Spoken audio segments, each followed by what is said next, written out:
What up, man? It's your boy LP, aka L Peasy, and I just want to share a quick message with you about not putting limits on yourself. Don't put limits on yourself, and definitely don't put limits on God. A lot of times, I know myself, I've been a victim to it, and I'm making the necessary adjustments now.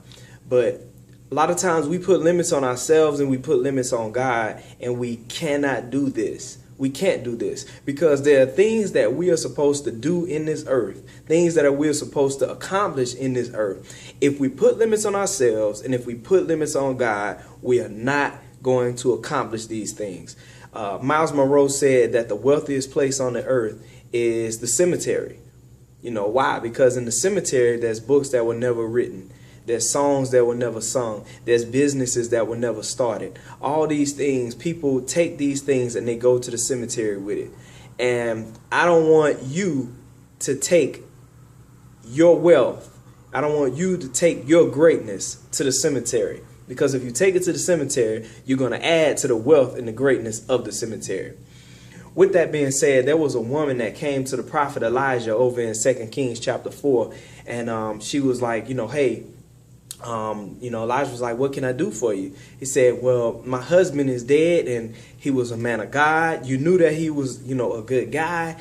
But because he's dead, the creditors are coming, because we owe some debt. My husband was in debt and they're coming to take my children as slaves, And so Elijah asked her a very strange question. He asked her, well, what do you have in your house? What do you have? What do you have to offer?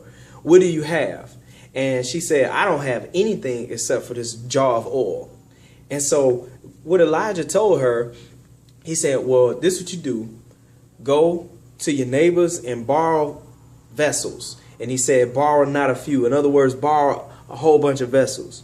And so with her going get the vessels, he said, now go inside, close the door. All right, when you go in and close the door, start pouring the oil into the vessels.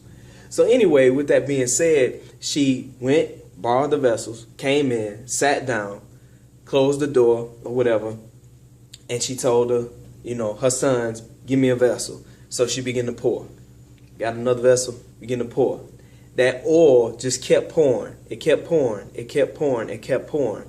And whenever they ran out of vessels, the Bible says that the oil stayed, or the oil stopped flowing.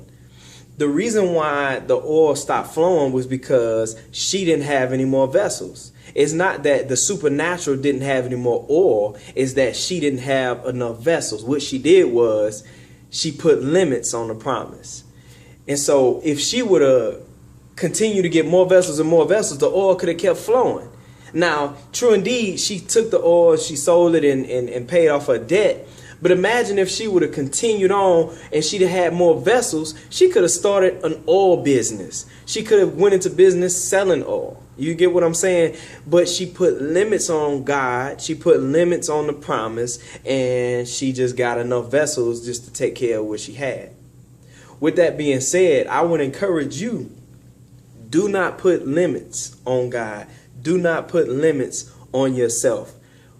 Just like Elijah asked that woman, what do you have in your house? What do you have? My question to you is, what do you have? And you say, well, all I have is this little talent. All I have is this little gift. If you take that little talent, if you take that little gift and you listen to specific instructions from God, God will show you how you can take that gift, how you could take that talent, how you could take that little small thing that you think is so insignificant, and he will give you creative ideas. He will give you all types of information and input and wisdom to where you can take that little bit that you have and it can be multiplied, and it can be multiplied supernaturally. Because see, you can't look at your own personal abilities. You can't look at the natural. You can't look at the natural. All right. Because in the natural, you know what I'm saying, it ain't gonna happen because it's just looking bad, in some areas. But from a supernatural perspective. If you take that little bit that you have and you get specific instructions from God, God will give you wisdom and insight on how you could take that little bit which you think is insignificant. You could take that little bit and multiply it and take it to a whole nother level so that you can take care of everything that you need and some. Everybody say and some. See, that's the type of God we serve. We serve a God of and some. Everybody say and some. So with that being said, don't put limits on God and don't put limits on yourself. Holla at your boy, man. It's your boy LP, aka LPZ. Gia.